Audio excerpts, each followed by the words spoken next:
I'm Greco, Senior Car Handling Designer of F1 2018. I started my racing career in real racing back in 1999, karting in Brazil, where my dad bought me the first go-kart, and then I went up to Formula Renault in North America, and then I also did some races in Italy, the last one in 2013, with a car I just tested a few weeks ago, and then from there I switched into sim racing. The test we did in Italy, we actually tested two single-seater, and it was very interesting to see the difference between two. One was 2008 spec and the other one was this year spec, so about 10 years difference, and the progress and the downforce difference was really amazing to see. We had a little bit of understeer on power, so I managed to give them some feedback to improve the car. In about 20 years of experience, I managed also to do many cool things, like being in Ferrari, testing cars at Fiorano, and in Vegas, doing a major eSport competition. And all this really adds to what I do at work. I joined Codemasters in 2014. It was April 7th, to be exact. And my job was to, step by step, go more towards simulation. And I really believe that every year we go always more and more towards the simulation. F1 2017, I believe, has been a very good step up from 2016, and the 2016 was a very beautiful step up from 2015. But I believe 2018 is a massive step up because we introduced so many more simulation aspects that I believe will be very well received by all the players. To choose which one is the most important, most advanced, it's quite hard, but I would say probably the system how we simulate the tire temperature. In F1 2018, it will be the first time in an F1 game that the tire temperature not only will be coming from tire surface, but it will also have tire carcass temperature, and that together with the tire surface temperature and the heat coming from the brake means that the player will have to carefully take care of the tire, not only corner by corner, but they have to think about maybe they can push for a few laps, and then they have to cool down the tires to be able to push again. On some of the tracks, they will be very difficult to get the temperature. So all this becomes much more tactical for the player. Now the drivers have three different ways to approach a race. The first one will be all attack, so you go very fast the first laps. But obviously the side effect is that mid to end of the race, you will suffer from tire overheating. The other one is to be consistent, be as nice as possible, but push so that you can keep the tires on very good temperature range for the entire stint. And the third possibility is that they really nurse their tire at the beginning and then they are very fast before they go and pit. The undercut or even the overcut, depending on the tracks, could be not easier, but more effective, depending on the state of the tires at the moment you want to push. We managed to improve the simulation for the suspension and the chassis. We now run at 1000 Hz, which is very fast and very detailed.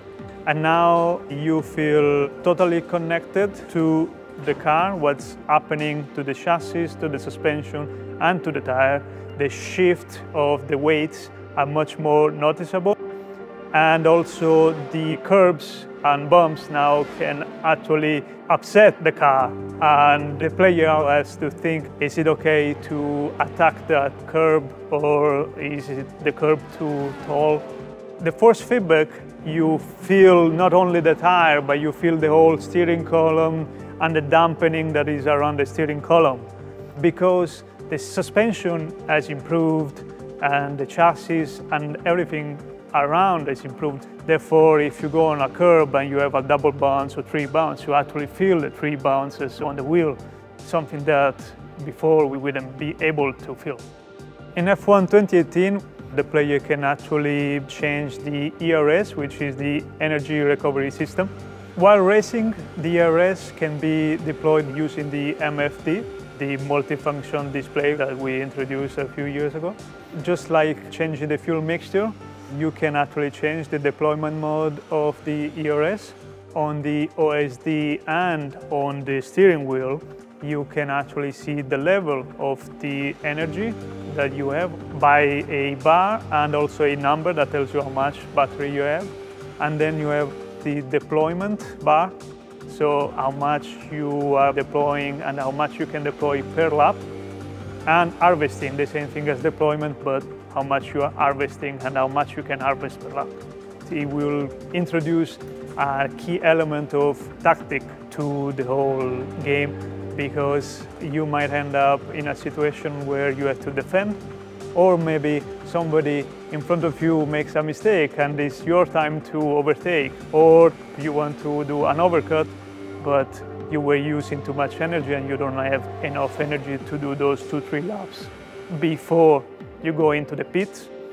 And therefore, all this becomes much more tactical for the player, and it will give us very, very interesting races. Players will be able to learn how to effectively use ERS through an ERS practice program. At the end of last year, we received a visit from a foam engineer, and I was able to learn many things, and he was able to actually share some key values of physics and handling of the car. So this year, we will be able to use real data, real downforce levels, drag levels. We managed to make some changes to the way the engine works. So now we have proper engine values for the power and torque.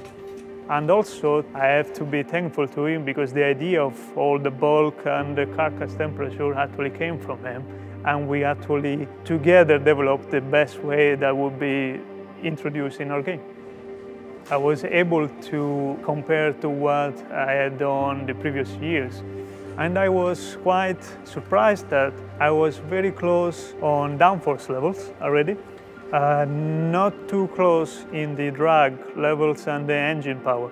Actually, it's quite amazing how much power they actually produce and how much drag they also have, these new cars. Looking back in F1 2015, I am very happy where we got to, and I do have some ideas to further improve for 2019, because obviously we never stop. But we are very close to really be happy with the handling, the way the car feels, the force feedback, how it works. And this year we're very close to what I wanted from a simulator. In over 20 years of career between sim racing and real motorsport, I always came across questions like one title is more simulator than another title because it's very difficult to drive. With my real motorsport experience, I can say that real racing cars are made to have a lot of grip. To me, a simulator is not how easy it is to drive, how easy to make it spin. To me, a simulation is how many real life physical components we simulate. And especially this year, there are not many features that I can think of that we don't simulate. Just call it a game, to me, is not enough anymore.